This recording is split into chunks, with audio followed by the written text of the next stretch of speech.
Assalamualaikum warahmatullahi wabarakatuh. Boleh dengar insya-Allah.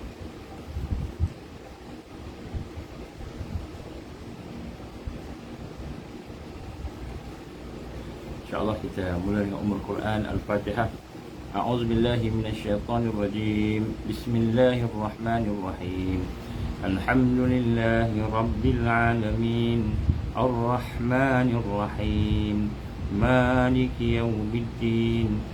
Iyyaka na'budu wa iyyaka nasta'in. Ihdinas siratal mustaqim. Siratal ladzina an'amta 'alaihim ghairil maghdubi 'alaihim waladdallin.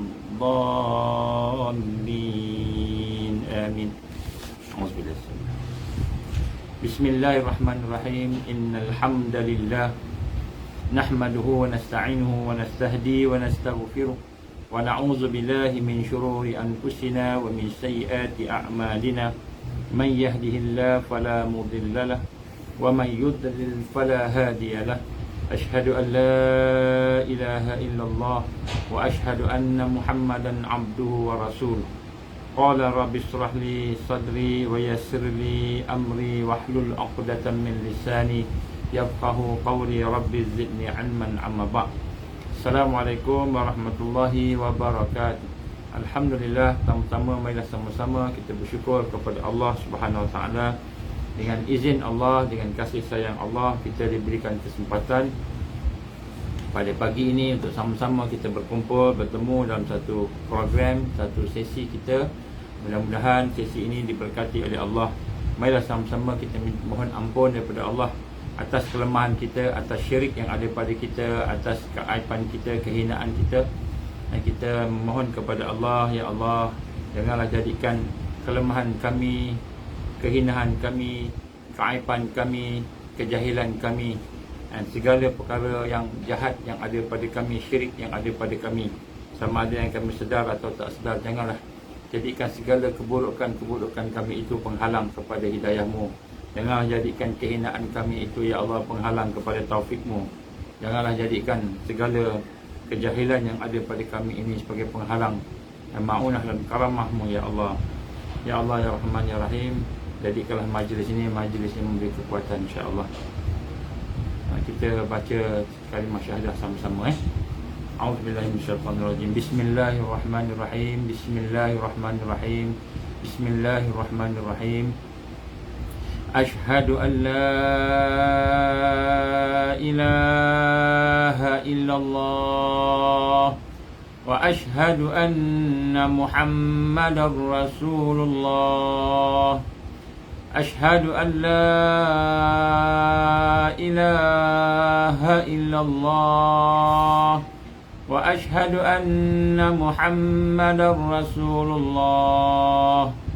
Ashhadu an la ilaha illallah wa ashhadu anna Muhammadar Rasulullah. Allahumma salli ala sayyidina Muhammad wa ala ali sayyidina Muhammad kama sallaita ala sayyidina Ibrahim wa ala ali sayyidina Ibrahim wa barik ala sayyidina Muhammad wa ala ali sayyidina Muhammad kama barakta ala sayyidina Ibrahim wa ala ali sayyidina Ibrahim fil alamin innaka Hamidum Majid. Alhamdulillah, alhamdulillah. Kita tingkatkan syukur kita kepada Allah Subhanahu Wa Taala dengan kita meningkatkan lagi keikhlasan kita. Kita menyebut-nyebut segala nikmat yang Allah bagi.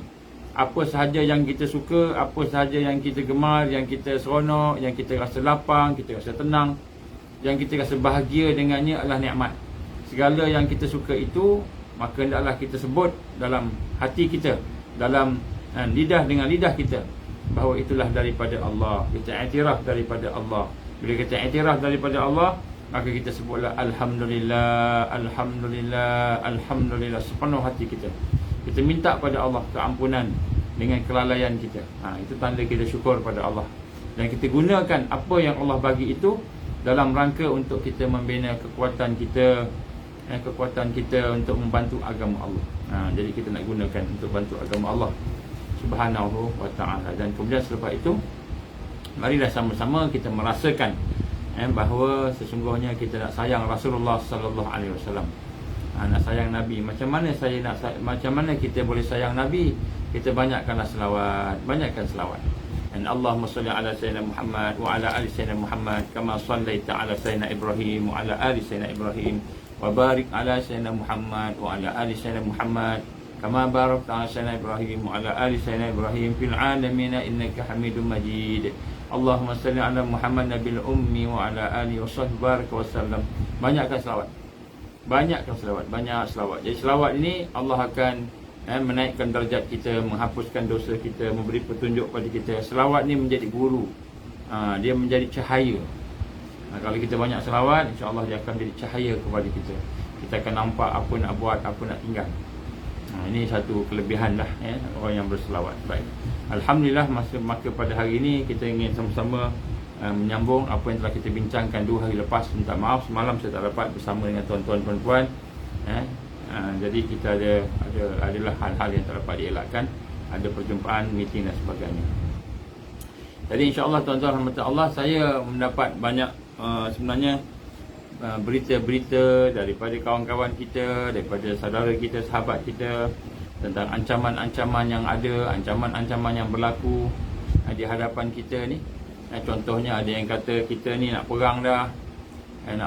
Kita ni nak berhadapan dengan Dajjal, kita nak berhadapan dengan Ad-Dukhan, akan berlaku peperangan, akan berlaku huru-hara, akan berlaku berbagai perkara-perkara yang menakutkan. Jadi perkara yang pertama sekali yang penting kita nak rasa di akhir zaman ini, bukanlah kita takutkan kepada makhluk. Jangan takut pada qada dan qadar Allah. Nombor 1, jangan takut pada qada dan qadar Allah, tetapi hadapilah segala ketetapan Allah, takdir Allah itu dengan perasaan iman. Kita nak kena yakin tidak ada satu perkara yang berlaku di atas muka bumi ini melainkan dengan kehendak Allah, dengan kuasa Allah. Dan bila kita kata kehendak Allah, kuasa Allah, maka tidak ada satu pun yang sia-sia. Tidak ada satu pun yang sia-sia. Ini kita nak kena rasa. Ini yang kita dah bincang dah banyak kali. Saya ulang-ulang ni supaya kita hadamkan benda ni.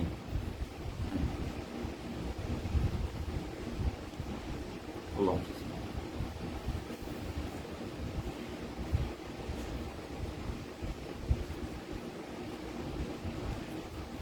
Jadi kita diberitahu oleh Allah SWT dalam Quran.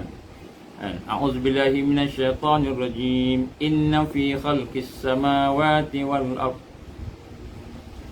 wa ikhtilafil laili wan nahar laayatin liulil albab alladzina yazkuruna Allaha qiyaman wa qu'udan wa 'ala junubihim wa yatafakkaruna fi khalqis samawati wal ardh rabbana ma khalaqta hadza batila rabbana ma khalaqta hadza batila subhanak faqina azabannar. Jadi perkara yang pertama penting, apa sahaja yang berlaku, inna fi khalqis samawati wal ard, apa sahaja yang berlaku di atas, apa sesungguhnya Allah, kejadian langit dan bumi, waqtilaf dan pertukaran malam dan siang, terdapat tanda bagi orang yang berfikir.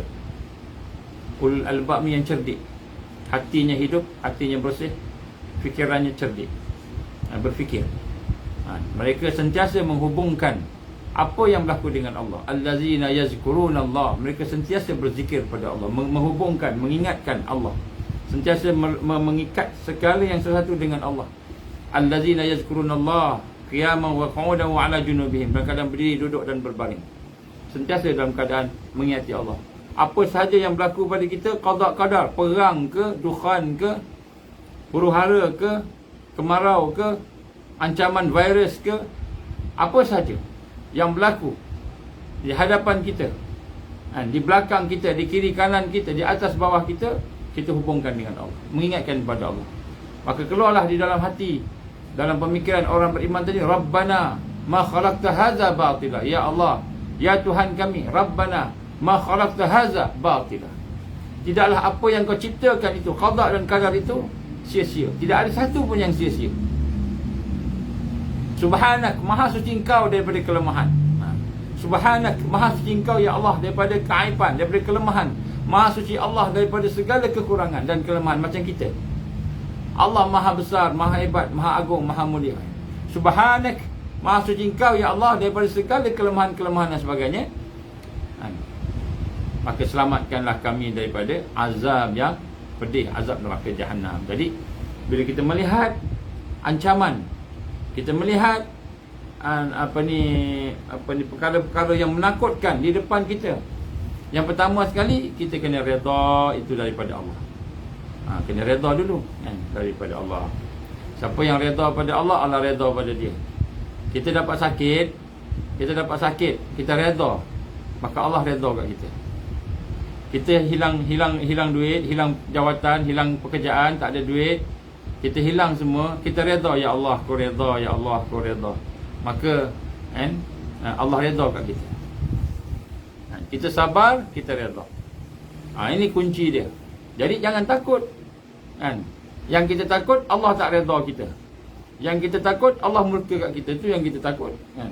Jadi tengok apa sahaja pun jangan kita panik, relax aja kan. Kita kaitkan dengan Allah. Jadi barulah kita rasa kuat. Baru kita rasa kuat. Jadi sebab tu perkara yang penting hari ni kita dengar macam-macam kita dengar, maka nombor satu sekali kita patah balik pada Allah. Betul tak perkara-perkara itu akan berlaku? Itu semua dengan qada dan qadar Allah, ketakdiran Allah. Katakanlah dukhan, berlaku dukhan berlaku perang di Laut Cina Selatan, berlaku ad-dukhan, nuclear war. Kita boleh buat apa? Kita tidak boleh buat apa-apa sebab Allah dah tentukan. Yang kita boleh buat hanyalah sabar dan redha. Jadi macam mana nak sabar dan redha ni? Inilah yang penting. Sebab itulah kita nak tengok, kita nak melihat pada hari ini apa sahaja yang kita lakukan kan. Kita berjalan menuju kepada Allah ni, dia ada tiga jalan lah. Tiga jalan. Yang orang nak menuju kepada Allah ni, dia ada tiga jalan. Yang pertama sekali jalan ibadah. Dia buat ibadah, dia zikir, dia tahajud, dia sembahyang, dia puasa. Jalan ibadah. Jalan ibadah ni digunakan untuk mendekatkan diri dengan Allah. Ini jalan ibadah. Ini disebut tarik. Tarik. Tarik ni apa? Tarik ni ialah jalan. Kita dah bincang sikit lah sebelum lepas kan. Jadi jalan ibadah, seorang tu mendekati Allah dengan ibadah, dengan amalan soleh. Tapi jangan berhenti setakat ibadah. Jangan berhenti setakat ibadah, tak cukup, kita kena tingkatkan lagi. Maknanya zikir tu, la ilaha illallah, la ilaha illallah. Kita sembahyang, kita puasa, kita baca Quran. Jangan berhenti setakat zikir tu. Jangan berhenti setakat sembahyang, puasa. Kita pergi kepada tingkat yang kedua. Apa tingkat yang kedua? Jalan zuhud. Jalan zuhud. Apa maksud jalan zuhud ni? Jalan zuhud ni ialah kita meninggalkan segala perkara-perkara yang merosakkan akhirat kita, merosakkan hubungan kita dengan Allah di akhirat sana, terutamanya dunia ni. Kita memandang dunia dengan pandangan sebagai dunia ni ujian, itu zuhud. Maka kita tidak terpengaruh dengan dunia. Maka kita pun bersikap zuhud. Orang zuhud ni mungkin dia tak banyak ibadah, dia tak banyak zikir, mungkin dia tak, tapi dia berfikir. Tetapi berfikir itu dan hatinya merasai akhirat itu lebih hebat. Wal akhiratu khairul laka minal ula. Akhirat itu lebih baik dan lebih utama. Wal akhiratu khairu wa abqa. Akhirat itu lebih baik dan lebih kekal. Dia rasa akhirat, dia rasa, dia berfikir kan. Maka itu lebih besar daripada sekadar kita beribadah tapi kita tak ada rasa, tak ada fikir. Ini jalan zuhud. Jadi orang berzuhud dia tak semestinya banyak ibadah. Ada orang tak banyak ibadah tapi dekat dengan Allah, kerana dia meninggalkan perkara yang dilarang oleh Allah. Dunia ni, dunia tak ada dalam hatinya, Allah ni. Dia mula memproses untuk menuju kepada akhirat. Ini jalan zuhud kan. Jalan ibadah, buat ibadah, banyak ibadah. Dia zikir tu sampai ribu-ribu, puluh ribu zikir dia. Puluh ribu. Dalam nak dekat dengan Allah. Allah dekatkan juga. Ada yang Allah tak dekatkan, ada yang Allah dekatkan ya, kan? Jalan zuhud nombor 2. Tapi zuhud ni lebih dia boleh merasai. Contoh zuhud ni maknanya dia banyak berfikir, hati dia tingkat dibersihkan, tazkiyah. Hatinya dibersihkan daripada kekotoran-kekotoran. Sebab ibadah saja ada kekotoran tak jadi juga kan. Jalan yang ketiga ialah jalan mengenal Allah, makrifat Allah, musyahadah. Jalan untuk menyaksikan Allah, perbuatan Allah, sifat Allah, nama-nama Allah yang wujud di dalam kehidupan kita ni, kita melihat, kita mengetahui, kita memahami, kita merasai dalam hati kita. Itu jalan musyahadah, jalan untuk kita berkenalan dengan Allah. Jadi ada orang mungkin dia tak banyak semayang, tapi dia sayang ke Allah. Ada orang dia tak banyak semayang, tak banyak puasa, tak banyak Quran, dia tak kuat nak buat, tapi hati dia sentiasa ingat Allah, sentiasa tunduk pada Allah, sentiasa merasai Ar-Raqib, Allah Maha mengawasi, sentiasa rasa. Ini jalan makrifat, jalan kita nak mengenal Allah, jalan kita nak musyahadah. Musyahadah ni menyaksikan. Macam kita baca kalimah syahadah kan, atau syahadah kan, asyhadu an la ilaha illallah kan, wa asyhadu anna Muhammadar Rasulullah. Kita nak menyaksikan, mempersaksikan kan perbuatan Allah, sifat Allah kan, kehebatan Allah, keagungan Allah, jalal Allah kan. Kita nak menyaksikan jalalnya Allah, jamalnya Allah kan, indahnya Allah, sifat Allah, kekuasaan Allah. Jadi nak sebut sini, ini jalan dengan makrifat kepada Allah. Kita ibadah saja tapi tak membersihkan diri kita, tak meningkat islah, dan juga tidak kita mengenal Allah, maka kita tak boleh sampai. Tiga-tiga ni akan pergi kepada Allah, akan berjalan menuju kepada Allah. Sebab itulah kita bincang dalam perbincangan kita yang lepas, bagaimana kita nak jadikan setiap ketika, setiap saat kita berhubung dengan Allah. Setiap saat kita terikat dengan Allah Subhanahu Wa Taala. Hatta dalam keadaan-keadaan yang kritikal, dalam keadaan-keadaan yang seronok, sentiasa kita Allah, Allah, Allah, Allah. Jadi insya-Allah akan datang kita akan tengok pula macam mana kita nak mengikat diri kita tadi. Baik. Kita sambung sikit apa yang telah kita bincangkan yang lepas semalam, kemarin ni, 2 hari lepas. Bagaimana kita telah menyatakan tentang bagaimana seseorang itu bila berjalan menuju kepada Allah untuk kita mengislahkan akidah kita, mengislahkan tauhid kita kepada Allah Subhanahu Wa Taala, menuntut kita untuk melihat hati kita dalam pelbagai suasana, dalam pelbagai keadaan, sama ada hati kita lapang, gembira, ataupun hati kita sempit, sedih, susah, ataupun hati kita ni tak rasa apa-apa pun, sentiasa berada dalam keadaan beradab dengan Allah. Kita dah bincang dah adab-adab dengan Allah Subhanahu Wa Taala, yang kita bincangkan. Tuan-tuan rujuk pada kuliah yang lepas, dan kita nak sama-sama sambung sedikit apa yang telah kita tak bincang lagi. Kita masih lagi di peringkat islah akidah. Kita masih di peringkat islah akidah. Jadi untuk peringkat ini, maka kita melihat peringkat yang ketiga. Dalam yang pertama sekali tersebut, orang itu diberikan tiga perkara yang boleh menyebabkan seorang itu merasa lapang hati. Hatinya seronok, tenang, berbunga-bunga, Yang pertama, ziyadatul ta'ah, ziyadatul fit ta'ah, iaitu kita diberikan oleh Allah kekuatan untuk meningkatkan ketaatan, beramal. Kita dah tahulah adab orang beramal, dia nak kena rasa itu daripada Allah, taufiknya, taufik daripada Allah, kekuatan Allah. Yang kedua, ziyadatul dunia, diberikan kepada ini dunia, seronok dia, diberikan makan, diberikan minum, diberikan gaji, diberikan kerja, ada anak, ada isteri, ada suami, semua benda-benda yang menggembirakan kita dunia tadi, maka menuntut kita untuk bersyukur, adab kita. Kemudian ziyadatul madihun, iaitu diberikan pujian-pujian, manusia bagi puji kat kita. Kita nak merasakan dalam keadaan kita bimbang, takut kalau Allah membuka keaiban kita. Jadi kita jangan rasa kita bila orang puji tu kita punya. Pujian tu milik Allah. Kan kita baca alhamdulillahi rabbil alamin, segala puji adalah milik Allah, hanya puji-pujian hanyalah milik Allah Rabbul Alamin. Jadi bila orang puji kita, kita takut kan oleh kerana dia nampak yang baik tu, Allah buka pula keaiban kita, sehingga kita tak boleh pula nak berinteraksi dengan dia kan. Jadi kita bimbang, kemudian kita patah balik, kita pulang balik pujian tu kepada Allah. Kemudian yang kedua ialah kita dah bincang tentang bagaimana kelapangan seseorang hamba itu tidak ada apa-apa tambahan, tapi hati dia tenang. Jadi kita dah bincang adab-adabnya. Begitu juga Dan bagaimana apabila seorang itu merasa kabtu ni sempit hati, dengan sebab dosa, dengan sebab hilang nikmat, dengan sebab orang zalim pada dia, maka kita dah bincang dah. Maka kita nak sambung di sini pada orang-orang yang arif, orang-orang yang mengenal Allah. Maknanya kita nak mengislah diri kita ni, kita nak menuju kepada tahap orang yang mengenal Allah, arifin. Jadi kita sebut tadi abidin, orang yang beribadah. Zahidin, orang yang zuhud, yang meninggalkan hati dia itu, dia tinggalkan segala kejahatan-kejahatan dunia. Segala kejahatan dunia itu dibuang daripada hati dia. Ini zuhud, orang yang zuhud. Kemudian yang ketiga adalah orang yang arif, yang orang yang mengenal Allah.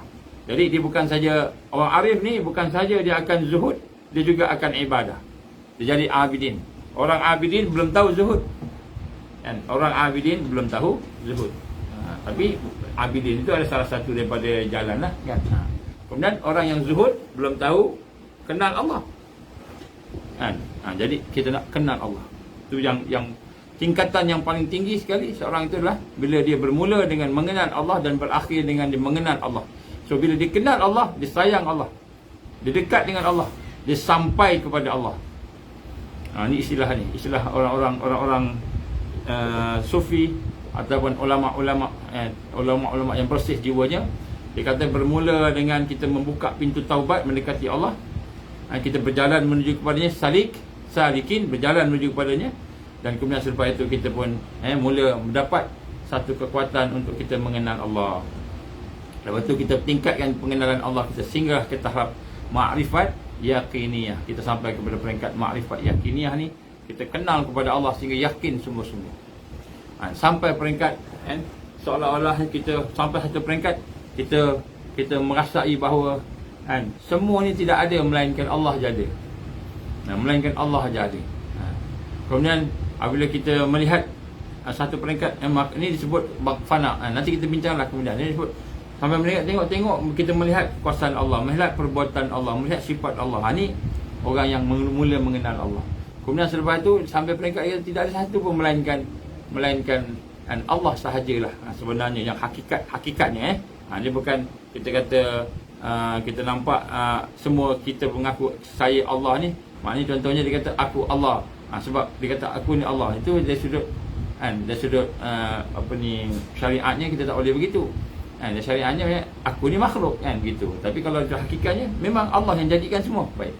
Kemudian selepas tu sampai peringkat makan baka ni maknanya kita dah mula kenal Tuhan, Allah dan kita makhluk. Kita ni binasa. Hanya Allah saja yang kekal. Jadi makam yang lagi tinggi. Yang tinggi adalah kita mengenal Allah. Mengenal Allah Subhanahu Wa Taala. Jadi orang-orang yang mengenal Allah itu, yang islah diri dia, islah akidah dia. Kita mengislahkan, memperbaiki akidah kita yang mengenal Allah itu, kan? Iaitu mereka lebih takut dalam kehidupan ini apabila berada di dalam keadaan kelapangan hati. Bila hati dia gembira, bila hati dia tenang, tidak ada apa-apa kesusahan, lapang je hati dia. Jadi orang yang kenal Allah, dia takut, dia bimbang kalau dia berada dalam kelapangan hati berbanding dengan kesempitan hati. Jadi orang kenal Allah ni sebenarnya dia bimbang. Dia berada dalam senang, dalam mewah, kemewahan, kaya. Bukan dia kata-kata tak mau nak buang dunia, bukan.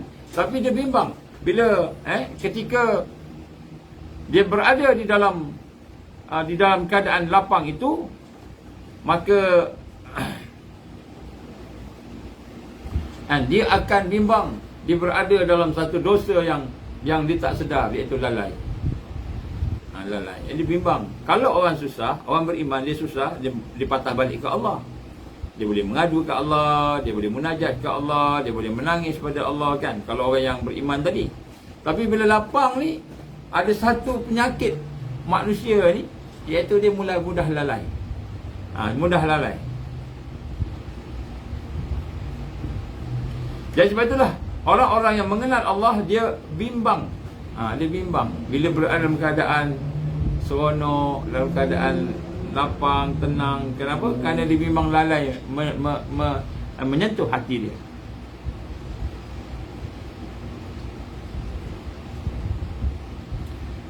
Jadi tidak boleh digambarkan di sini, akibat daripada kelapangan kegembiraan itu, maka dia tidak boleh melaksanakan adab dia dengan Allah Subhanahu Wa Taala. Kalau dia boleh buat pun, melaksanakan adab dengan Allah pun, dia akan jadi sedikit kurang daripada biasa. Kalau masa susah dia boleh menangis, masa senang boleh menangis. Susahlah nak nangis tu kan. Itu contohnya gitulah. Jadi orang yang boleh berjalan lurus ketika ujian senang ini adalah sedikit sahaja. Malahan ramai yang tergelincir di atas jalan yang benar kerana nikmat yang ada pada mereka. Nikmat harta, nikmat dunia, nikmat mudah.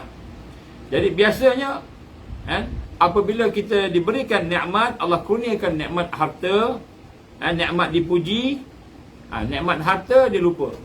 Dia rasa harta tu dia punya. Allah bagi kita kesihatan, kita sihat ni, kita rasa sihat tu kita punya.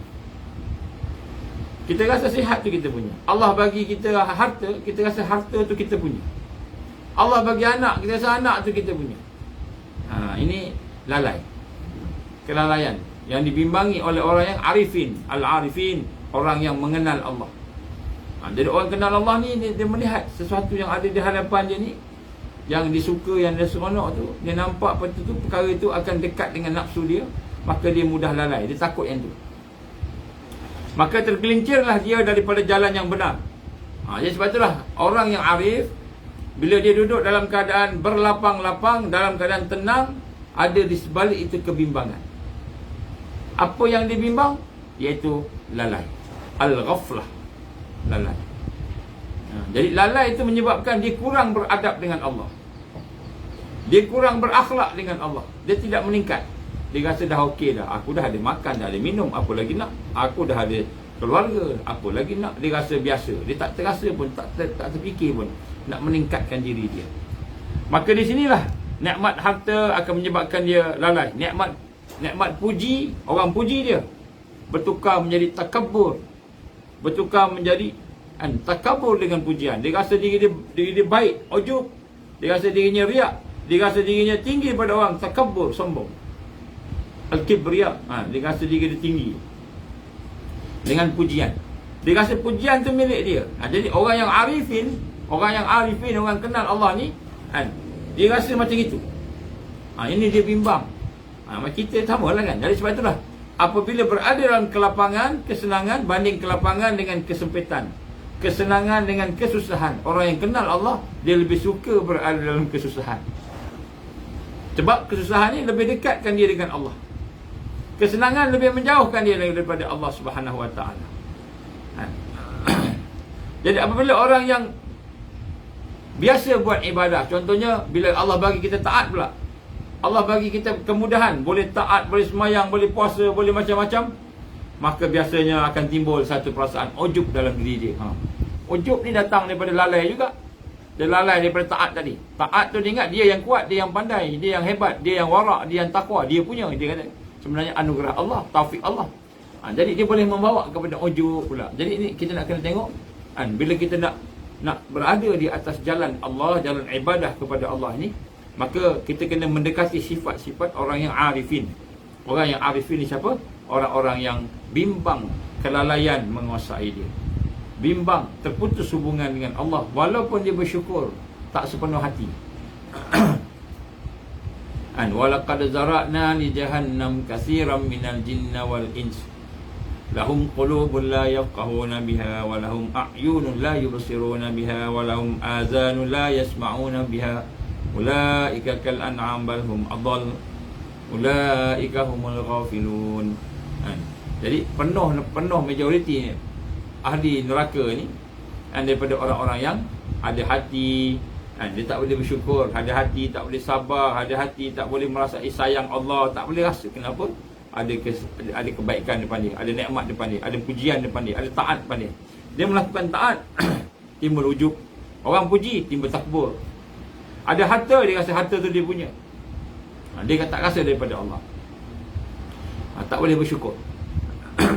Dan kemudian inilah yang menyebabkan orang-orang arifin biasanya sentiasa berhati-hati di dalam kehidupan dia. Sebab tu kita tengok hari ni kalau kita sakit, kita lagi mudah banyak zikir, banyak doa. Kan? Tapi kita makin kaya, makin senang, makin lapang, makin banyak duit. Kalau dulu pegang baca Quran satu hari satu juz, bila Allah bagi kaya sikit, kerja banyak, berniaga banyak, pegang Quran pun jarang-jarang dah. Tasbih pun tak boleh buat dah. Dulu kalau nak zikir pada Allah, banyak boleh. Kenapa? Kerana kita susah. Tapi bila senang, nak zikir 100 kali pun rasa berat aja. Subhanallah wa bihamdi, subhanallahil azim, astaghfirullah. Subhanallah wa bihamdi, subhanallahil azim, astaghfirullah. Nak zikir 100 kali pun rasa berat aja. La ilaha illallah, la ilaha illallah. Nak ucap la ilaha illallah 100 kali pun berat. Dulu 10,000 kali mudah je. La ilaha illallah, la ilaha illallah. Nak baca surah Al-Ikhlas, zikirkan surah Al-Ikhlas. Qul huwallahu ahad, Allahus samad, lam yalid wa lam yulad wa lam yakul lahu kufuwan ahad. Kita nak zikirkan Fatihah. Masa susah senang boleh buat. Tetapi ketika dah ada nikmat kita rasa.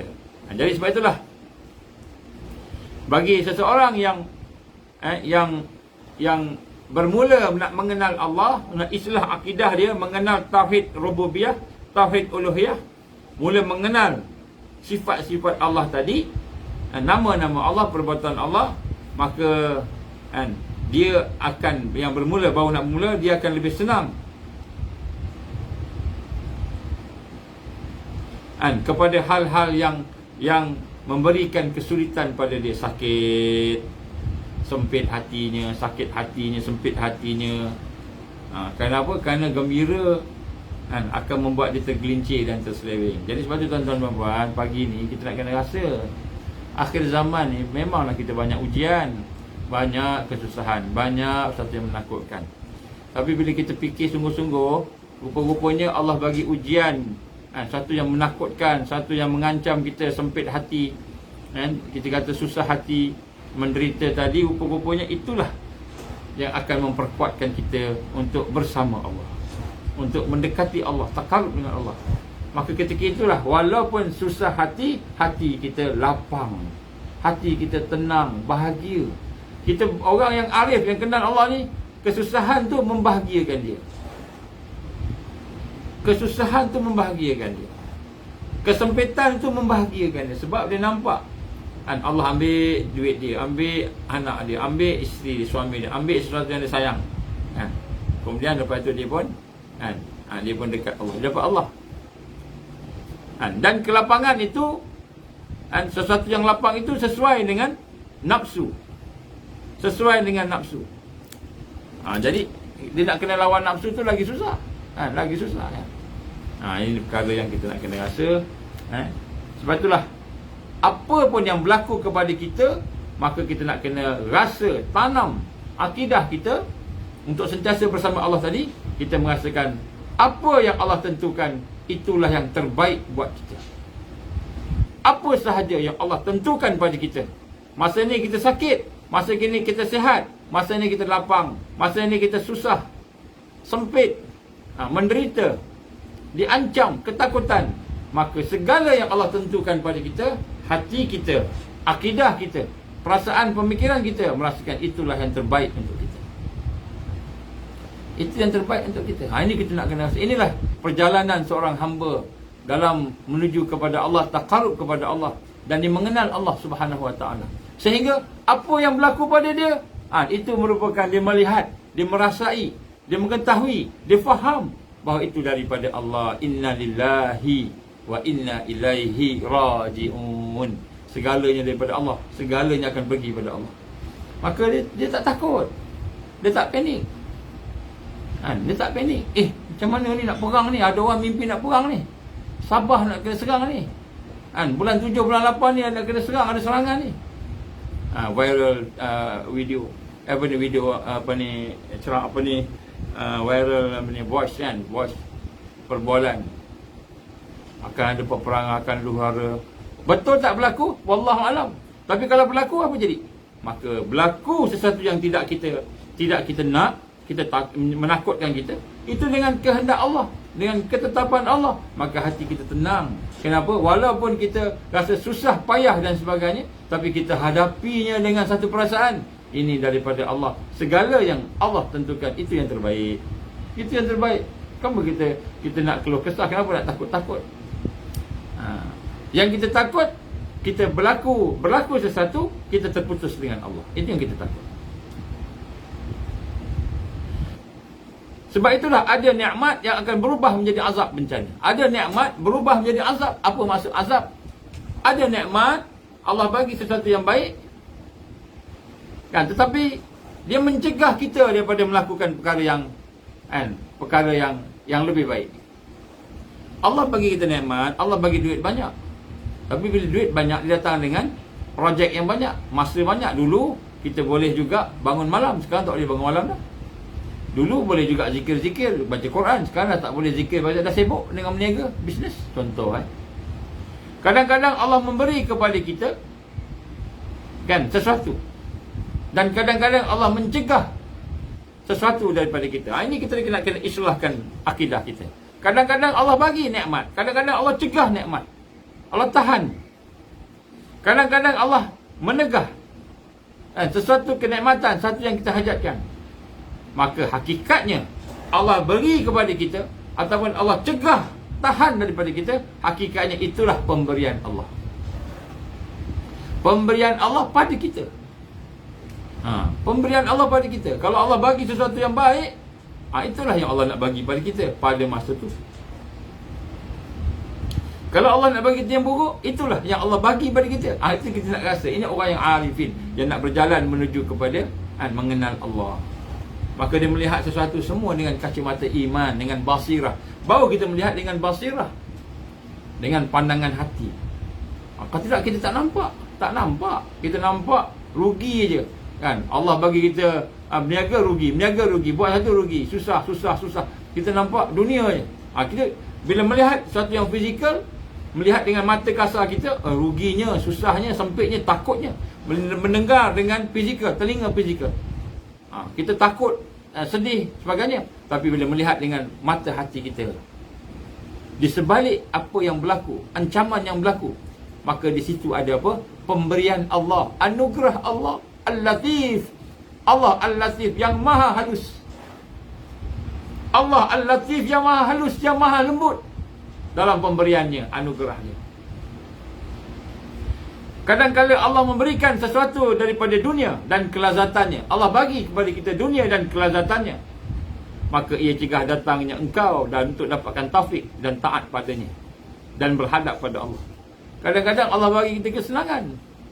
Boleh buat. Ini ujian untuk orang ahlul iman. Mereka yang akan bangkit di akhir zaman. Al-Mahdiyin. Ketika nak bangkit ni, Allah akan bagi kekuatan pada mereka. Jangan main-main. Orang lain susah, dia senang. Orang lain tak ada duit, dia ada duit banyak. Al-Mahdiyin. Kadang-kadang kita lihat ujiannya begitu.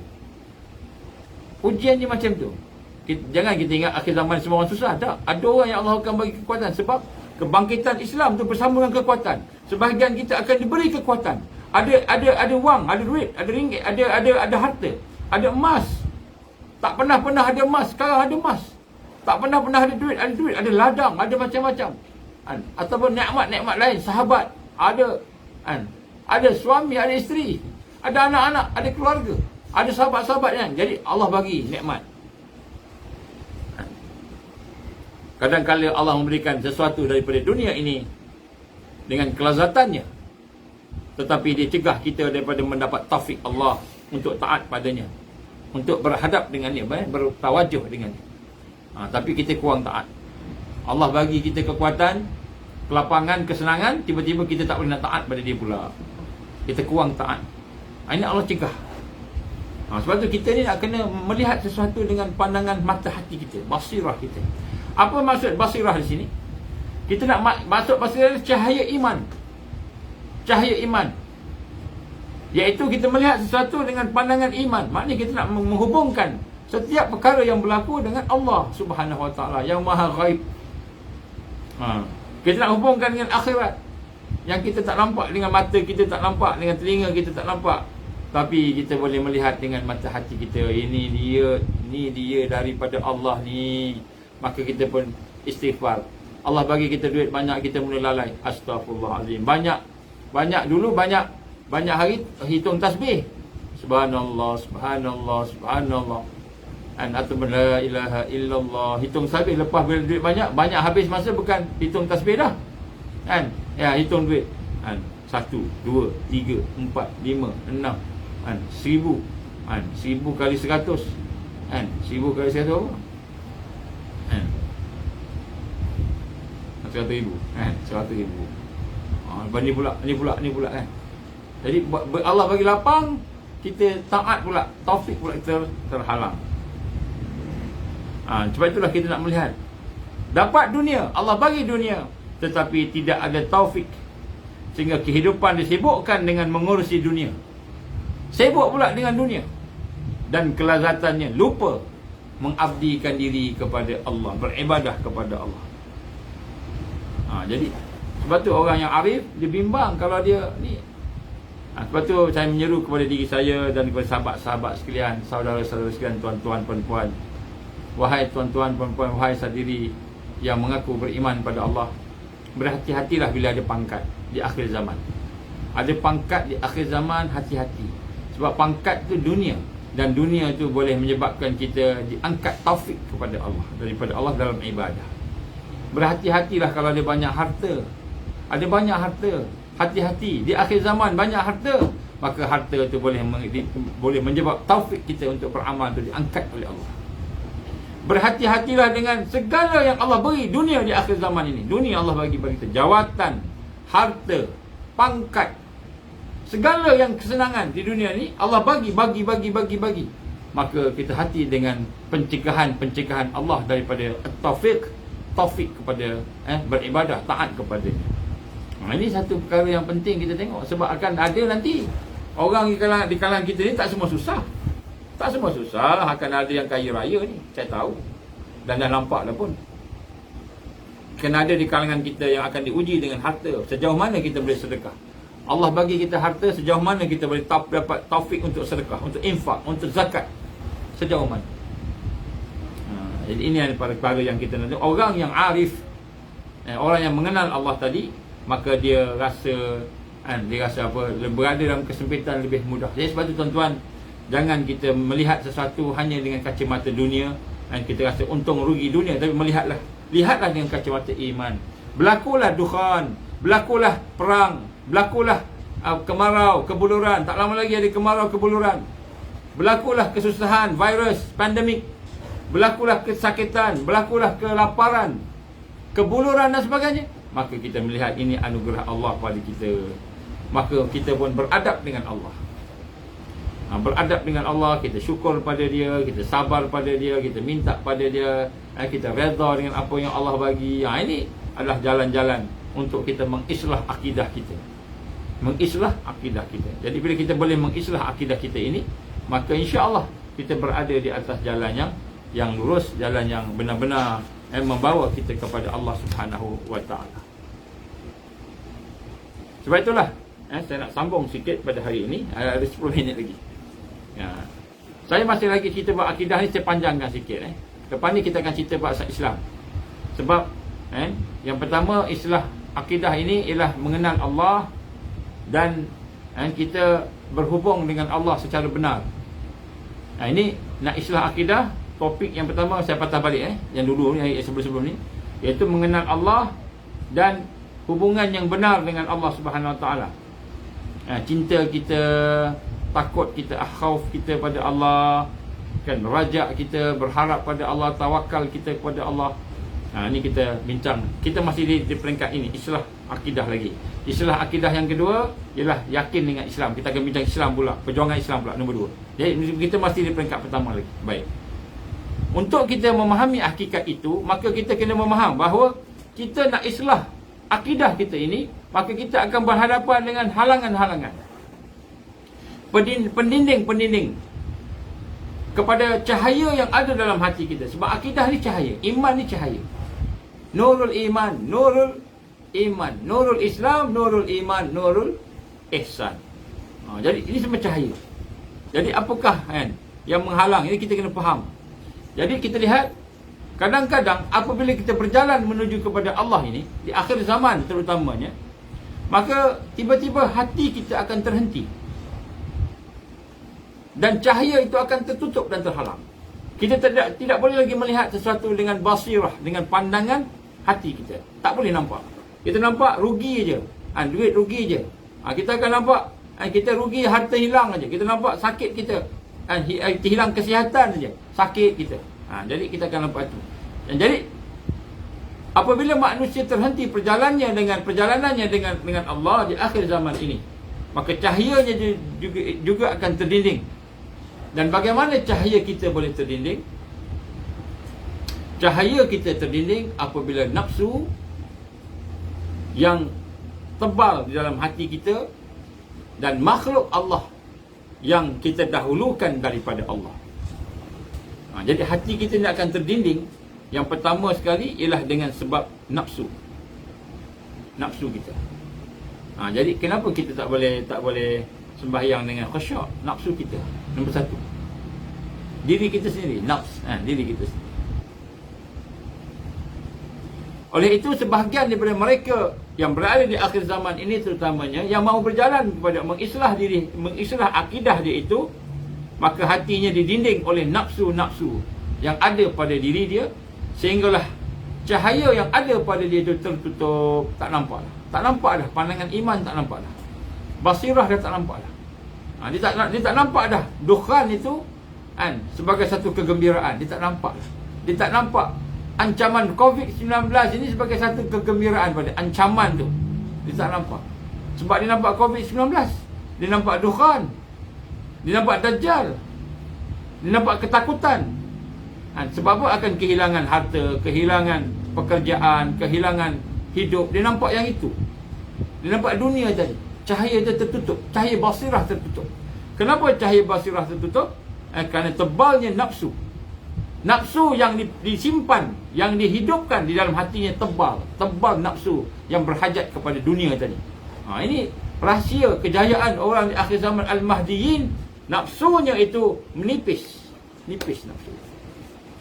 Dia boleh proses diri dia. Sehingga dia dapat mengawal nafsu dia. Orang yang tertutup dengan nafsu tadi, maka hidupnya itu, hatinya dikuasai oleh nafsu. Ini yang kita nak kena rasa. Kenapa kita tak boleh sembahyang macam mana orang beriman sembahyang? Kenapa kita tak boleh sembahyang macam mana orang yang arif, yang mengenal Allah sembahyang? Khusyuk, tawaduk, tadarak, merasa ta'zim, agungkan Allah, merasai terputus dengan dunia. Kenapa kita tidak boleh? Kerana nafsu yang tebal menutup hati kita. Nafsu yang tebal menutup hati kita. Oleh itu, apakah perkara yang mendinding kita daripada amalan-amalan yang meningkatkan akidah tadi, meningkatkan tauhid uluhiyah kita, tauhid rububiyah kita, nak islah tadi, ialah nafsu kita sendiri. Nombor satu, nafsu kita sendiri. Dan apakah tanda-tanda jiwa kita ini, hati kita ini dikuasai oleh nafsu? Ni kita nak tengok sekejap. Kita minta masa sikit. Pasal semalam tak ada, hari ni kita tambah masa sikit. Tonton yang tak boleh, tak apa, boleh. Boleh tengok kemudian. Apakah tanda orang yang jiwanya akan tewas? Iaitu nafsunya tebal dan kemudian dia akan dikuasai oleh nafsu itu. Nafsu ni apa? Nafsu tu diri kita sendiri, yang hajat pada dunia ni, yang hajat melampau-lampau, yang Allah cipta dalam diri kita. Al-Hawa. Kita ada bincang, tapi saya ulang sikit. Untuk kita nak tengok proses. Di akhir zaman ni perlu tengok. Orang yang mengambil nafsunya di hadapan, mengutamakan diri dia, nafsu yang mengutamakan dunia tadi, maka insya-Allah dia akan tewas. Kenapa? Kerana dia meninggalkan Allah, meninggalkan iman, meninggalkan takwa dalam hidup dia, warak dalam hidup dia, tinggalkan hal itu. Maka insya-Allah dia tewas. Diingat izin Allah, dia tewas. Kita nak tengok pada hari ni, apakah perkara yang menunjuk tanda bahawa jiwa kita dikuasai oleh nafsu. Baik, yang pertama, tanda jiwa kita dikuasai oleh nafsu ialah apa yang kita pentingkan, apa yang kita utamakan dalam hidup kita ini, dalam diri kita ni ialah kesenangan diri kita. kesenangan diri kita. Nombor satu. Jadi matlamat kita dalam hati kita, yang kita utamakan, yang kita fikirkan, yang kita fokuskan, yang kita tumpukan dalam hidup kita ni, kesenangan diri di dunia ni.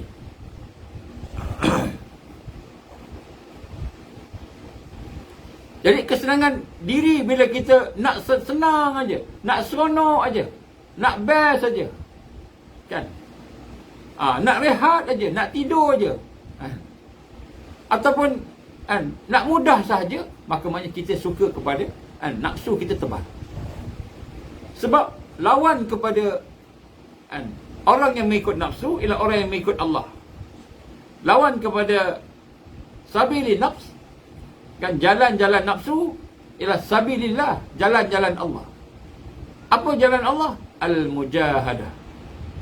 Bersusah-susah, berpayah-payah. Itu dia punya kriteria. Bukanlah maknanya kita tak boleh ada rumah ke, tak boleh ada kereta ke, kena jalan kaki, jangan naik kereta, jangan naik motor. Bukan tu makna dia. Tapi hati kita berhajat seronok kepada keseronokan hidup di dunia. Kita nak senang dunia ni. Itu adalah maknanya, tandanya nafsu menguasai. Bukan kata kita tak boleh ada rumah, bukan. Jangan buat kita lepas ni kita duduk gua je, duduk buang rumah, tak nak kan. Bukan. Maknanya rumah ada. Kita ada rumah sebagai tempat kita berlindung, menampung kehidupan kita, keperluan kita. Ada kereta untuk keperluan kita. Kita nak bergerak ke sana ke sini, kita ada kereta, ada kenderaan. Kalau dulu kuda, unta, kan. Tetapi hati kita nak senang, nak seronok. Hati kita nak hidup mudah aja. Jadi orang yang jiwanya dikuasai oleh nafsu, tanda-tandanya yang pertama, bahawa apa yang dipentingkan dalam hidupnya ialah kesenangan diri dia. Susah sikit pun dah tak boleh dah mengeluh. Jadi itu maknanya nafsu kita menguasai. Dan nafsu itu akan menghalang cahaya-cahaya basirah tadi. Kita tak nampak dah. Tak nampak dah ujian tadi sebagai anugerah Allah. Tak nampak dah. Kita tak nampak dah fitnah sebagai anugerah Allah. Tak nampak. Kita hanya nampak makan sedap, itulah rezeki. Rezeki. Ada duit, itulah rezeki.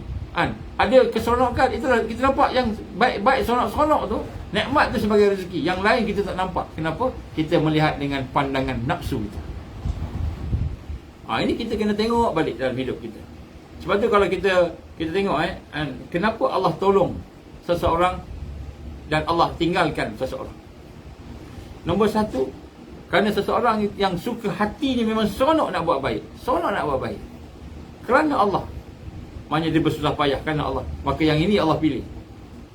Jadi kita tengok dalam hati kita. Khairun nas anfa'hum bin nas. Sebaik-baik manusia tu yang paling banyak manfaatnya kepada orang lain. Tiba-tiba kita berfikir diri kita sendiri, kan, pentingkan diri kita sendiri, maka itu nafsu. Jadi kita tengok ni balik. Ini nak proses, nak islah uluhiyah kita ni, nak islah rububiyah kita ni kepada Allah, kepada Allah Taala, mentauhidkan Allah tadi. Sebab kalau ini berlaku dalam hidup kita, kita tak boleh nak selamat akhir zaman, tak boleh. Walaupun kita duduk kat hutan, walaupun kita duduk bersama jamaah, tapi dalam keadaan jamaah tu hati kita masih berseronok dengan pentingkan kesenangan tadi, maka kita mungkin tewas. Sahabat-sahabat kita berjaya. Sahabat-sahabat kita lepas ujian, kita tak lepas. Bila datang Dajjal, wa iyazbillahi min zalik, orang yang mementingkan nafsu dia akan pergi kepada Dajjal. Dia akan pergi kepada Dajjal. Yang kedua, tanda-tanda jiwa yang dikuasai oleh nafsu yang jadi pendinding kepada cahaya basirah Allah Subhanahu wa taala beri kepada kita tadi itu, ialah apabila yang kita tuju, yang kita fokus, matlamat kita, fokus kita, tumpuan kita adalah makhluk Allah. Jadi yang kita tuju ni, yang kita, matlamat kita ialah makhluk. Contoh, bila kita sembahyang bukan kata kita buat jahat, tak, sembahyang. Tetapi kita sembahyang supaya orang nampak kita sembahyang, supaya orang nampak kita solat. Yang kita nak orang nampak kita sembahyang, Allahu Akbar, kemudian hebat lagi, dengan takbirnya, dengan bacaan ayatnya, dengan taranum dan sebagainya. Rupa-rupanya hati kita nak makhluk belakang, imam makmum kita tu, cakap, oi bagus imam ni, bacaan dia sedap, bagus, dia ni solat. Kita sedekah, bagi sedekah, kita sedekah ke orang. Bila kita sedekah, yang kita tumpukan sedekah tadi itu ialah supaya orang kata kita ni pemurah, penderma, orang yang rajin infak. Wah bagus, bapak bagus, ada harta banyak infak. Kita infak, kita sedekah, kita semayang, tapi yang kita pandang, yang kita tuju, yang menjadi matlamat kita ialah makhluk, bukan Allah Subhanahu Wa Taala. Apabila kita melakukan sesuatu yang kita tuju itu adalah makhluk, pujian orang kata kita begini, maka itulah nafsu yang tebal dalam hati kita. Dan apabila nafsu yang tebal dalam hati ini, maka dia akan menutup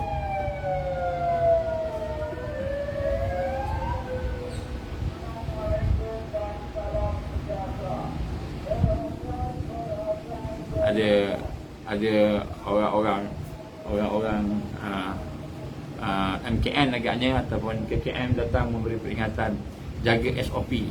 Ni ada datang dekat luar bawa van. Tak apalah, insya-Allah.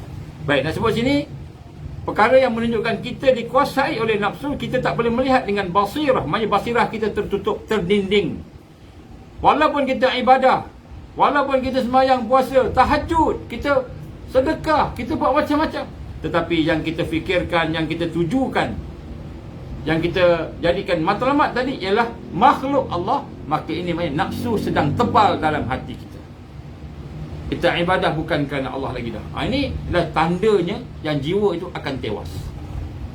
Kita tak boleh nak mengislah akidah kita, tak boleh islah akidah kita kalau kita masih lagi memerhatikan manusia, melihat apa manusia cakap. Kita menilai manusia lebih daripada Allah.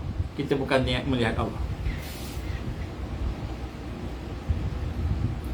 Jadi yang pertama sekali, tanda tadi ialah yang kita fikirkan ialah kesenangan diri. Maksudnya nafsu tu menguasai diri kita. Yang pertama kita fikir kesenangan diri kita. Yang ini akan menghalang kita untuk melihat dengan basirah. Yang kedua, yang kita tuju, yang kita hajatkan, yang kita jadikan matlamat kita ialah makhluk Allah. Maka apabila ada dua perkara ini, tidak akan ada kemampuan hati kita dan fikiran kita untuk musyahadah kepada Allah, untuk melihat Allah. Maknanya untuk melihat perbuatan Allah, melihat sifat Allah, melihat asma Allah, melihat zat Allah. Malahan kita nak bersama dengan Allah, dia akan terhalang. Inilah pendinding. Inilah pendinding yang menghalang mukmin untuk bergerak menuju kepada Allah Subhanahu wa taala. Jadi sebab itulah apabila dua perkara ini berlaku kepada seseorang, maka fikirannya tidak akan dapat sampai kepada Allah, hatinya tidak sampai kepada Allah. Walaupun dia berzikir, banyak zikir, panjang zikir, tak sampai. Tak sampai. Sebab itulah sebahagian daripada mukmin ada yang terhenti sampai setakat satu perkara, dan dia tidak sampai, tidak meningkat sampai mati, macam itu je dia. Wa minan nasi may ya'budullaha ala harf fa in asabahu al-khair itma'anna bih wa in asabathu al-fitnah inqalab ala wajhi. Ini Allah sebut dalam surah Al-Hajj ayat 11. Di kalangan manusia tu beribadah kepada Allah, tapi beribadah kat tepi-tepi, tak meningkat. Dia tidak meningkat, dia tak sampai kepada basirah. Nurul Islam, nurul iman, nurul ihsan tidak memancar daripada diri dia. Ini kita akan bincang, kita akan ulang nanti. Nurul Islam, nurul iman, nurul ihsan tidak keluar, sehingga dia tidak kenal Allah. Maka sampai matilah. Walaupun mukmin ini menyebut, mengiktikadkan la ilaha illallah, walaupun dia sebut, dia tajdid syahadah dia, dia tajdid iman dia, maknanya dia mengiktikadkan la ilaha illallah, tidak ada yang disembah melainkan Allah tadi, tetapi dari sudut praktiknya, dari sudut amalannya, masih lagi dia pentingkan diri dia, masih lagi dipentingkan kesenangan diri dia, masih lagi dipentingkan pandangan makhluk terhadap dirinya. Dia bimbang, dia khawatir kalau makhluk meremehkan dia, makhluk membiarkan dia, menghina dia. Dia bimbang kalau makhluklah yang meremehkan dia. Khawatir kalau makhluk tidak menghargainya. Dia buat baik, orang tak hargai dia. Dia khawatir, dia bimbang, orang tak cakap terima kasih kat dia, orang tak memberikan anugerah pada dia. Takut kalau makhluk meninggalkannya.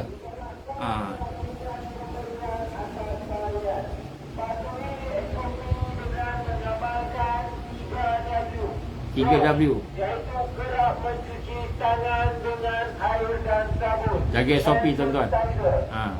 Kalau nak beli online, dia kata. Saya nak cakap pun bising. Di tempat awam atau jika bergejala. Okey, cukuplah Baik, dia nak sebut kat sini bahawa apabila seseorang tu memerhatikan makhluk, mengutamakan makhluk, maka dia takut kalau makhluk meremehkan dia, khawatir kalau makhluk manusia tidak menghargai dia, tak cakap terima kasih kat dia, takut makhluk meninggalkan dia, takut orang tinggalkan dia. Dia duduk seorang-seorang, dia duduk minoriti. Orang lain semua ambil suntikan, dia tak nak ambil, dia minoriti. Takut jadi minoriti.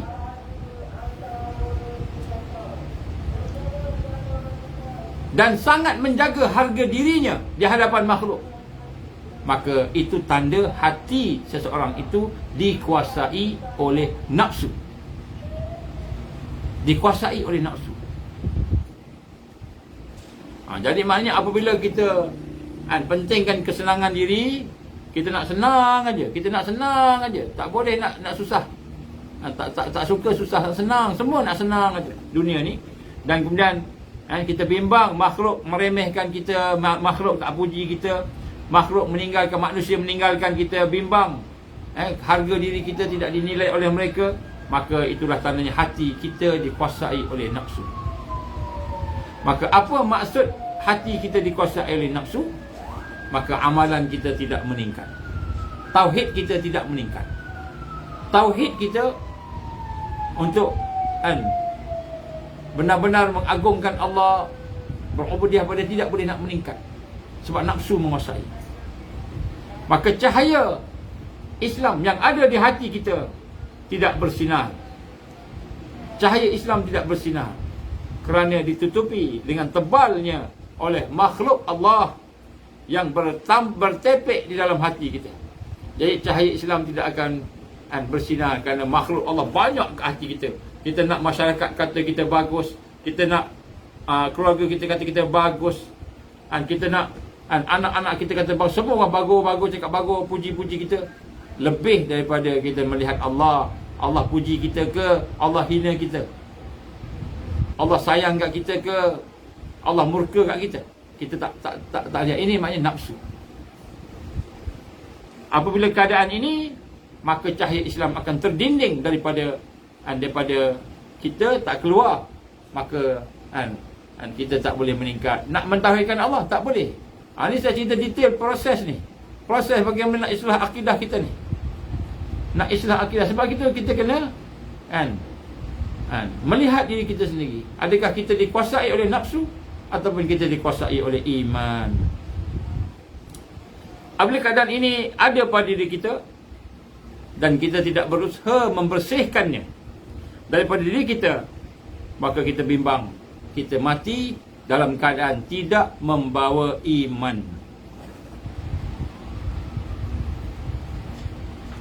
Ini yang paling bahaya tuan-tuan. Ini saya sebut. Apabila nafsu menguasai diri kita, kita nak seronok aja, nak senang aja, kita hajat manusia cakap kita apa, kita melihat penilaian manusia, itu saja matlamat kita, maka kita bimbang. Walaupun kita ada sebut la ilaha illallah, la ilaha illallah, kita mengucap kalimah syahadah, asyhadu alla ilaha illallah wa asyhadu anna Muhammad Rasulullah, kita tajdid iman kita. Kita kata, kita baca-baca, tapi kita biarkan nafsu tebal menguasai diri kita. Macam mana dua sifat yang saya sebut tadi, maka apabila cahaya Islam tidak keluar daripada diri kita tadi, maka kita bimbang. Kalau kita tidak bersihkan nafsu kita tadi, tidak bersihkan dua perkara yang saya sebut tadi, maka ketika itu kita bimbang mati tidak membawa iman. Ini su'ul khatimah. Sebab tu di akhir zaman, kenapa ramai orang tidak boleh bertahan dengan Islam yang sebenar, tidak boleh bertahan dengan amal yang sebenar. Walaupun dia ibadah, walaupun dia puasa, walaupun dia haji, umrah, tiap-tiap tahun pergi umrah. Tetapi bila Dajjal datang, dia terpengaruh dengan Dajjal. Pakatan jahat datang, pakatan jahat tu dia nampak sebagai sesuatu yang remeh, tak ada apa. Maka akhirnya dia termasuk dalam pakatan jahat. Kenapa? Kerana cahaya Islam tidak benar-benar keluar daripada dia, akibat daripada kata nafsu yang menebal tadi. Maka sekiranya kita tidak membersihkan, kita bimbang dia akan menjadi su'ul khatimah, kesudahan yang buruk bagi mereka yang beriman. Sebab tu kita nak kena faham yang ini. Ini semua proses nak mengislah. Sebab tu saya kata tadi, tak cukup sekadar kita beribadah, tak cukup zikir, tak cukup. Tak cukup sekadar kita bersifat beramal, tak cukup. Tapi kita kena melihat nafsu kita, melihat apa yang menguasai diri kita. Kerana di situlah apabila datang ujian-ujian yang besar, maka ujian-ujian yang besar itu akan menyebabkan seseorang yang tidak menjaga, tidak membersihkan nafsu dia tadi, maka dia akan tewas. Dia akan tewas. Dia tidak boleh melihat dengan pandangan basirah, pandangan iman. Orang yang tidak membersihkan dirinya tadi itu, yang dicarinya, yang matlamat hidupnya, berpegangnya hanyalah ketakutan kepada makhluk. Dia takut kehilangan makhluk. Segala-galanya adalah makhluk Allah. Segalanya manusia. Apa orang kata. Maka walaupun dia seorang Muslim, maka kita khawatirkan di akhir zaman dia akan kehilangan Islam, dia akan kehilangan iman. Jadi itu tuan-tuan puan, sebab tu kita kena faham bahawa kenapa ramai akan, sebab kita tidak proses diri kita, islah akidah kita dengan tidak melihat kehidupan kita ini sebenarnya dikuasai oleh nafsu ataupun dikuasai oleh iman kepada Allah. Maka mesti kita usahakan, wajib kita membersihkan. Kalau selama ini kita berada di tingkatan itu, maknanya yang kita fikirkan nak senang aja, yang kita fikirkan nak mudah aja, yang kita fikirkan nak seronok aja, yang kita fikirkan apa orang cakap, aku ni kalau tak pakai tudung ni, pakai tudung labuh ni kan, tutup sikit, lebih sikit ni, nanti tak apa orang cakap, ni kolot, ketinggalan zaman, aku ketutup aurat ni lebih-lebih sikit, menjaga aurat ni nanti tak sesuai dengan fashion ke sekarang ni. Jadi akhirnya nanti orang cakap apa aku ni. Kita pentingkan makhluk, apa orang cakap. Kalau aku tak pergi masjid, tak semayang, nanti kan orang cakap aku ni tak semayang pula. Kita pergi masjid tu supaya orang cakap. Contoh tengok nafsu ni, nafsu macam mana. Saya bagi satu contoh. Ada seorang ni seorang yang bagus, baik, seorang yang alim, seorang yang kita kata dia beribadah, sentiasa pergi sembahyang di masjid. Dan bukan saja sembahyang di masjid, dia akan datang awal waktu. Kemudian dia akan duduk di saf yang paling depan kan. Dia duduk saf paling depan kan. Selalu, sentiasa duduk saf depan. Kemudian dia akan duduk belakang imam. Kalau boleh belakang imam duduk. Niat hatinya, mula-mula bila duduk saf depan ni, ada fadilatnya, ada kelebihannya. Orang yang sembahyang saf depan berbanding dengan saf belakang kan, ada kelebihannya. Niat hatinya hasrat nak beribadah kepada Allah, mendekati Allah. Datang awal-awal, menunggu waktu solat masuk, kemudian dia sembahyang sunat tahiyatul masjid, kemudian dia menunggu baca Quran ke, ataupun dia berzikir, beristighfar sebagainya. Masuk waktu sembahyang sunat sebelum qabla sunat qabliyah kan, kemudian lepas tu dia sembahyang puasa, tunggu duduk belakang imam saf pertama, tiap-tiap hari, tiap-tiap waktu. Sampai satu ketika dia terlewat dalam pergi ke masjid. Bila terlewat pergi masjid, dia sembahyang di saf yang kedua belakang, duduk kat dua belakang. Maknanya dia masuk tu orang dah penuh. Dia sembahyang fardu pun di depan, sembahyang Jumaat depan. Kali ni dia pergi sembahyang Jumaat, dia lambat lewat. Maka dia duduk di saf yang kedua, belakang yang kedua. Dia masuk tu, Allahu Akbar, dia sembahyang sunat tahiyatul masjid. Sembayang tu, dia terasa aku ni sembayang kat belakang, selalu aku kat depan tu, selalu kat saf depan. Allahu Akbar. Habis sembayang dia rasa malu. Dia rasa malu sebab dalam hati dia ada dia malu pada Allah kan? Sebab dalam hatinya ada perasaan apa? Perasaan aku ni sepatutnya kat depan bukan kat belakang. Dia pun istighfar, Astaghfirullahalazim, Astaghfirullahalazim. Rupanya selalu dia berada di depan tu. Kenapa dia pergi ke depan tu? Duduk kat depan, duduk sebelah depan, bukan kerana Allah, tapi kerana supaya manusia tengok dia duduk kat depan. Sebab apa? Sebab bila dia duduk kat belakang, dia rasa lebih hina daripada duduk kat depan. Dia rasa tak selesa. Dia rasa macam aku tak patut duduk kat sini, aku kena duduk depan. Macam itu. Sebab kalau duduk depan ni dia rasa lebih selesa, orang nampak sebagainya kan. Maka dia pun faham rupanya duduk kat depan beramal tu bersama nafsu, ujub, perasaan rasa diri baik, lebih baik daripada orang lain, ujub. Dan perasaan riak nak supaya orang tengok aku ni orang yang sembahyang di saf depan, sentiasa saf depan. Maka dia istighfar, menangis dia.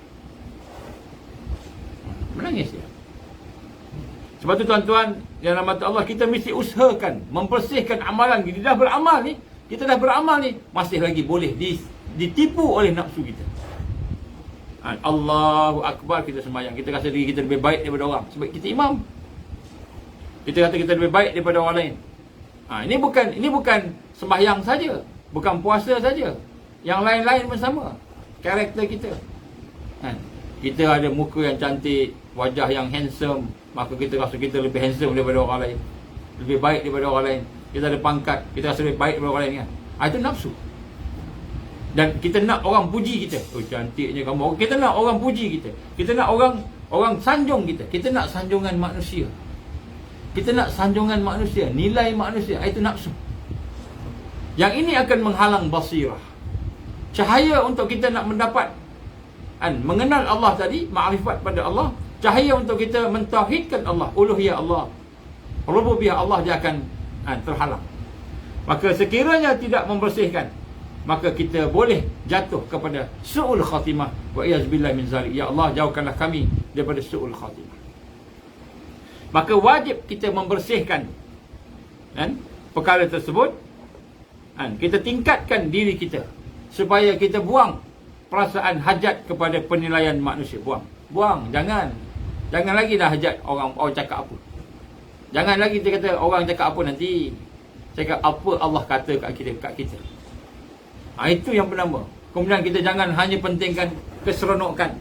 Bila kita dapat kesenangan, kebaikan, kita syukur sangat ke Allah. Tapi bila Allah uji kita kesusahan, kepayahan, maka kita pun berlapang. Kita rasa kita macam sebab tu tuan-tuan memperhormati Allah, kita semayang, kita puasa, Allah uji. Ada orang dia rasa apa? Dia rasa tak adil. Ya Allah, aku dah semayang. Ya Allah, aku dah puasa. Aku dah zikir, aku Quran, aku buat macam-macam. Tapi engkau masih lagi uji aku dengan sekian. Kita rasa macam itu. Kadang-kadang kita rasa macam tak adil Allah ni. Sesungguhnya bukan tidak adil Allah, tetapi kita yang mengutamakan nafsu. Maka sebab itulah apabila kita tidak bersihkan dua sifat yang mendinding tadi, maka akan terhentilah kita setakat apa yang kita buat tu. Dia tak sampai ke Allah. Maknanya kita tidak boleh islah diri kita. Kita tidak boleh islah, tidak boleh meningkat, memperbaiki akidah kita. Tak boleh. Sepakat tu je. Inilah yang digambarkan Allah. Ada orang di kalangan wa minan nasi ma ya'budullah ala harf. Ada di kalangan manusia yang beribadah kepada Allah tetapi di tepi-tepi. Dia tidak meningkat, tidak boleh islah diri kita.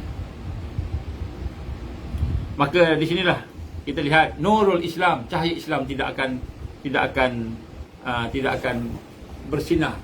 Dan bila cahaya Islam tidak bersinar dengan sebab nafsu tadi, maka kita tidak boleh melihat af'al Allah. Kita tidak boleh mentauhidkan af'al Allah, perbuatan Allah. Makanya kita melihat ad-dukhan, kita nampak takut, nampak asap. Kita melihat peperangan, kita nampak peperangan. Kita tidak nampak af'al Allah, perbuatan Allah. Kita melihat kesakitan, kita ditimpakan kesakitan, kita tak nampak itu af'al Allah memberi kesakitan pada kita. Tak nampak. Basirah kita tertutup dengan nafsu kita tadi. Ini rahsia kenapa ramai tewas. Kenapa orang ramai tewas? Kerana dia tidak melihat af'al Allah. Tidak boleh melihat perbuatan Allah. Walaupun Apa yang dilihat ni semua ni merupakan perbuatan Allah Subhanahu wa taala. Dia melihat matahari, matahari perbuatan Allah. Allah yang mencipta matahari. Allah yang menjadikan matahari. Dia melihat laut, laut dijadikan oleh Allah. Dia melihat af'al Allah, perbuatan Allah. Dia melihat perbuatan Allah. Ini kita mentauhidkan af'al Allah. Macam mana nak mentauhidkan af'al Allah? Bermula dengan kita membuang perasaan nak senang, nak seronok. Dunia ni lebih utama daripada akhirat. Dunia ni lebih utama daripada Allah, lebih utama. Kemudian matlamat kita, tujuan kita, fokus kita, makhluk kena buang. Kita nak fokus kita, tujuan kita, matlamat kita hanyalah redha Allah. Bila redha Allah menjadi tujuan kita, fokus kita, insya-Allah Allah buka cahaya. Maka barulah kita melihat datangnya makhluk depan kita, kita dapat ini perbuatan Allah. Kita mengutamakan Allah, kita membesarkan Allah, maka jadilah kita orang yang mengenal Allah, mendapat petunjuk daripada Allah Subhanahu wa taala. Maka barulah kita akan naik dan selepas itu akan naik. Bila dah lama-lama naik lagi, bersih lagi bersih. Kita bersihkan betul-betul diri kita daripada sifat-sifat yang dikata nafsu tadi, dan juga adalah lain-lain lagi, insya-Allah kita akan sambung kemudian. Maka kita lihat akan naiklah lagi, cahaya akan makin keluar. Mula nurul Islam, kemudian nurul iman, cahaya iman pula memancar daripada diri kita. Cahaya iman ni apa? Kita akan melihat sifat-sifat Allah. Nurul Islam, kita akan melihat af'al Allah, perbuatan Allah. Lepas tu kita akan dapat melihat cahaya-cahaya cahaya iman, kita melihat sifat Allah. Kemudian sampai nurul ihsan dan sebagainya. Oleh itu orang yang tidak mengendalikan nafsunya, siapa yang tak kontrol, jaga, kendalikan nafsunya, walaupun fitrahnya, walaupun maknanya dia ada hati, tetapi dia mendahulukan nafsu tadi daripada iman tadi, maka dia ibarat kanak-kanak, kanak-kanak yang tak tahu apa-apa. Dia bodoh lah, macam budak-budak bayi yang hanya mengutamakan nafsu je. Macam bayi lah. Bayi ni dia apa? Dia menangis bila dia lapar. Bayi dia menangis bila dia lapar. Dia nak susu, dia menangis. Bila dia kenyang, dia gembira. Dia menangis bila ibunya hilang. Bila ibunya ada, dia gembira. Ini bayi, dia tak tahu apa-apa. Itulah orang yang berjalan dalam dunia ni dengan nafsu. Maka manusia ini pada dasarnya adalah orang-orang yang seperti kanak-kanak yang tak tahu apa-apa. Dhaif. Dia tidak boleh berjalan menuju kepada Allah. Maksudnya kanak-kanak ni dia tidak ada kekuatan. Dia perlukan mak dia, ibu dia, orang nak tolong mandikan dia, orang nak tolong bersihkan dia. Bayi kan. Orang semua nak tolong. Nak sapu minyak bagi ke perut dia tak kembung pun maknya juga. Nak bersihkan najis dia pun mak dia juga. Dia kencing pun dia tak tahu, dia kencing, dia berak air kencing tak tahu bila-bila, dia tak kisah. Yang dia tahu bila kenyang dia tidur. Dia suka-suka bila lapar menangis, nak menyusu menangis, maknya hilang dia menangis. Itu dia bayi. Jadi orang yang hidup bersama nafsu sama macam bayi yang hidup dengan sekadar fitrah dia, nafsu tadi. Fitrah dia ikut je. Jadi sebab tu kita nak kena bersihkan. Jadi sebab tu manusia memang pada dasarnya dikuasai oleh nafsu. Pada dasarnya memang nafsu itu dekat dengan hati kita. Tetapi kita kena berusaha meningkatkan kita punya sifat-sifat itu, sehinggalah insya-Allah lahirlah kekuatan. Jadi insya-Allah mudah-mudahan di akhir zaman bila kita faham kita kena aslih nafsaka ini, kita kena perbaiki diri kita dan bermula dengan memperbaiki akidah kita yang kita bincang sepanjang beberapa hari ini. Mudah-mudahan kita akan dapat faham bahawa sesungguhnya kekuatan dibina dengan islah. Dan islah yang pertama kita nak buang untuk kita membersihkan akidah kita bukanlah setakat sembahyang puasa saja, tapi kita nak pastikan sembahyang puasa tidak bersama dengan syirik nafsu tadi.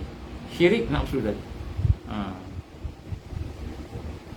Inilah insya-Allah sikit sebanyak. Mungkin kita akan sambung lagi lah. Kalau kita ada kesempatan, kalau sempat saya buat besok lah, besok pagi. Kalau ada kesempatan saya buat besok pagi, insya-Allah, untuk kita buat sambungan sikit tajuk ni supaya kita nak habiskan islah akidah ini. Islam akidah yang pertama, mengenal Allah dan berhubungan dengan Allah, dengan hubungan yang betul. Jadi bila kita faham yang ini, maka insya-Allah mudah-mudahan Allah jadikan kita hamba-hambanya yang al-mahdiyin, orang-orang yang mendapat hidayah. Bila orang dapat hidayah ni, alhamdulillah, alhamdulillah. Jadi kita kena doa lah supaya kita dipilih oleh Allah. Sebab kita tak tahu macam mana ujian-ujian Allah ni kan. Besar, memang besar. Nanti insya-Allah saya akan cerita di film malam lah. Saya akan cerita tentang ujian Allah yang sedang dirancang oleh musuh Islam. Sebab tu kita kena kenal juga musuh Islam ni. Kena kenal pakatan jahat dia ni apa pakatan jahat ni. Pakatan jahat ni bukan teori, tapi adalah fakta, adalah merupakan kenyataan daripada firman Allah, daripada hadis-hadis Nabi. Jadi kalau kita berbeza pandangan, tak apalah, tak nak terima tak apa. Tapi kalau ada kita rasa baik, al-haq, ambil lah, jangan kita tolak. Aku liqali hadza astaghfirullahalazim li wa lakum. InsyaAllah kalau ada kesempatan kita akan sambung lagi besok. Kalau ada kesempatan besok kita sambung lah pagi duha, insyaAllah.